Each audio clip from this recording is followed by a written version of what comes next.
आज leader of opposition और हम जैसे शिक्षकों को अगर पेपर लीक पे ऐसे इवेंट करने पड़ रहे हैं, तो आप सोचिए पेपर लीक कितना बड़ा उद्योग है।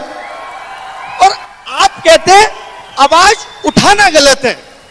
आज मैंने बहुत हिम्मत की, जब मैं यहाँ आ रहा था तो तमाम टीचरों ने मुझे कहा कि आप लीडर ऑफ अपोजिशन के साथ देखेंगे। ये कैसा डर है? मैं इस डर को भी तोड़ने आया हूं कि हम सब मिलकर के अगर देश हित की बात होगी, पेपर लीक की बात होगी, तो हम ये आवाज उठाएंगे। और बगावत किसको करनी है? ये हक की लड़ाई है तुमसे, और ये हम हक लेकर रहेंगे। आज आपने बात सिस्टम की क्या है सिस्टम? जो पेपर बना रहे हैं, जो पेपर पहुंचा रहे हैं, जिनकी निगरानी में पेपर हो रहा है और उसके बाद लीक हो जा रहा है, ये सभी तो सिस्टम है। और आप कह रहे हैं सिस्टम फेल हो गया। कहने का मतलब है कि तुम जिन लोगों को जिम्मेदारी दे रहे हो वो जिम्मेदारी ठीक से निभा नहीं रहे, और तुम क्या कह देते हो? सिस्टम फेल हो गया। रेल अच्छी दौड़ रही है तो सरकार को श्रेय चाहिए। सब कुछ everything in this country is happening good in the नेतृत्व of प्रधानमंत्री। लेकिन जब प्रॉब्लम आ जाएगी, सिस्टम जिम्मेदार है। तब सिस्टम क्यों? 22 लोगों ने आत्महत्या कर दी। क्या देश के प्रधानमंत्री, शिक्षा मंत्री की संवेदना नहीं थी? इस पे नहीं आनी चाहिए थी? ये दर्द देश के लोगों का नहीं है? इन कैमरों से पता चल रहा है कि कैमरा हर जगह पहुंच रहा है, पेपर लीक नहीं पकड़ पा रहे आप। यानी आप जहां चाहते हैं वहां आपका कैमरा पहुंच जाता है, और जहां नहीं चाहते, अब आप कह रहे हैं रीनीट करा तो लिया। ये तो वही बात हो गई, एक चोर 10 साल में 80 चोरी करता है, एक बार अपने उससे चोरी किया धन छीन लिया, बस काम खत्म हो गया। ये कैसा न्याय है साहब? एक इंसान को भूख सिर्फ रोटी की नहीं है, उसकी पूरी आगे आने वाली पीढ़ी इस पेपर लीक से प्रभावित होगी। मैं ये मानता था, राहुल जी आपके सामने कह रही हूं, कि my PM is very visionary.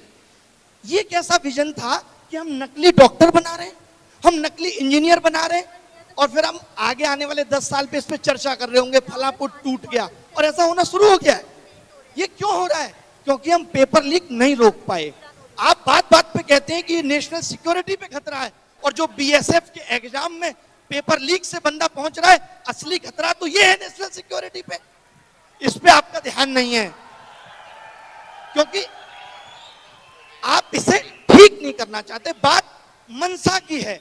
आप जब पेपर लीक की आवाज, कोई भी पेपर लीक की आवाज अगर युवा उठाता है, तो सबसे पहले सरकार आके उसका बचाव करती है।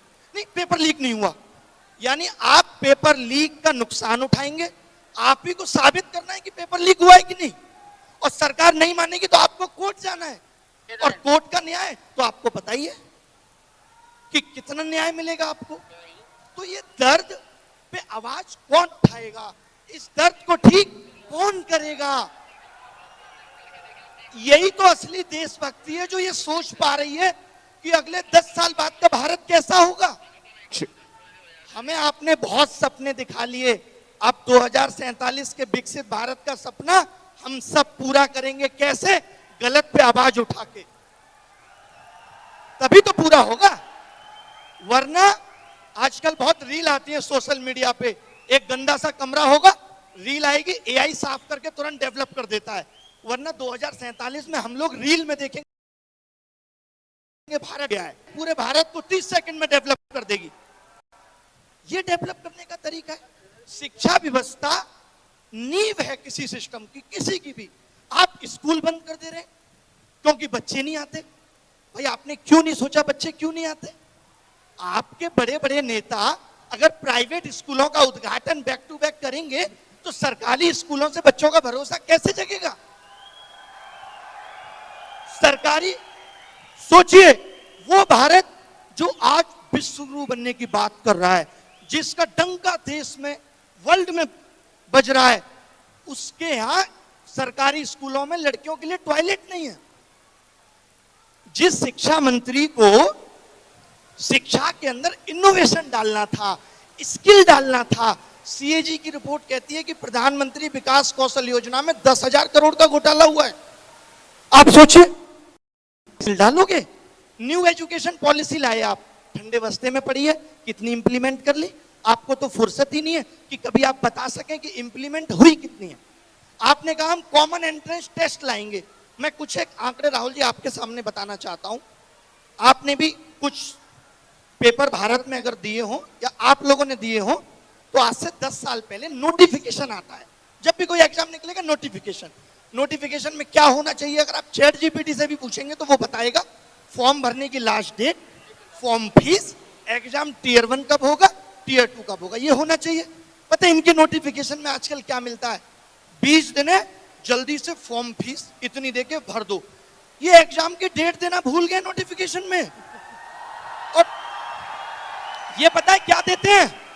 ये कहते हैं पेपर तो हम तुम्हारा 100 रुपए में करा लेंगे, लेकिन जब कोई गलत सवाल हो और आप बताने आओ तो 250 रुपए लाना पर क्वेश्चन।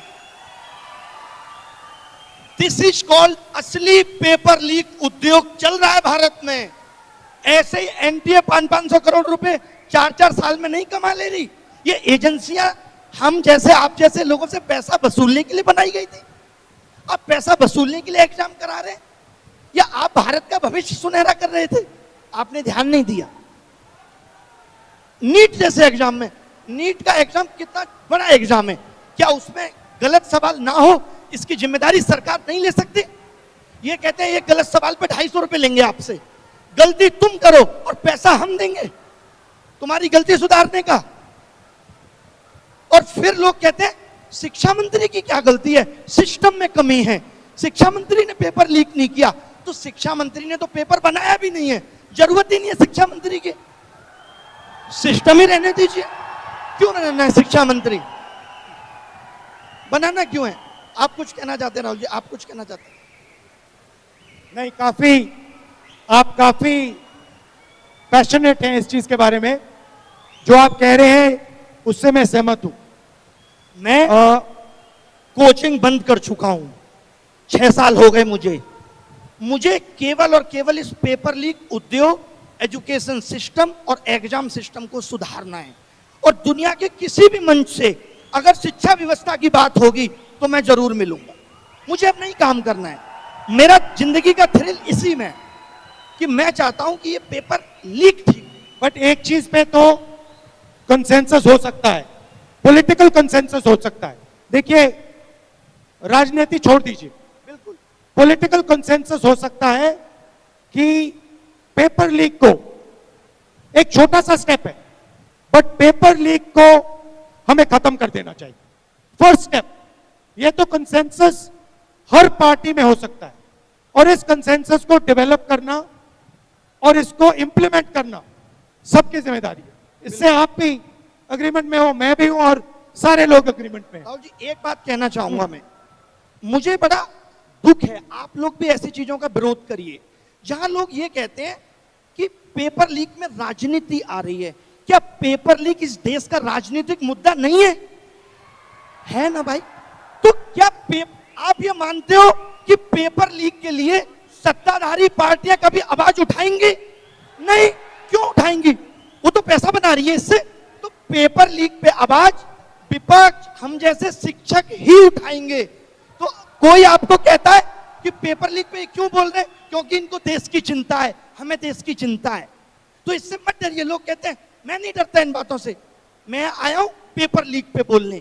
मेरा किसी पार्टी विचारधारा से कोई मतलब नहीं है, मेरी विचारधारा देश हित है और उसी के लिए काम करेंगे। Thank you Rahul. Thank you brother, nice to meet you, thank you very much.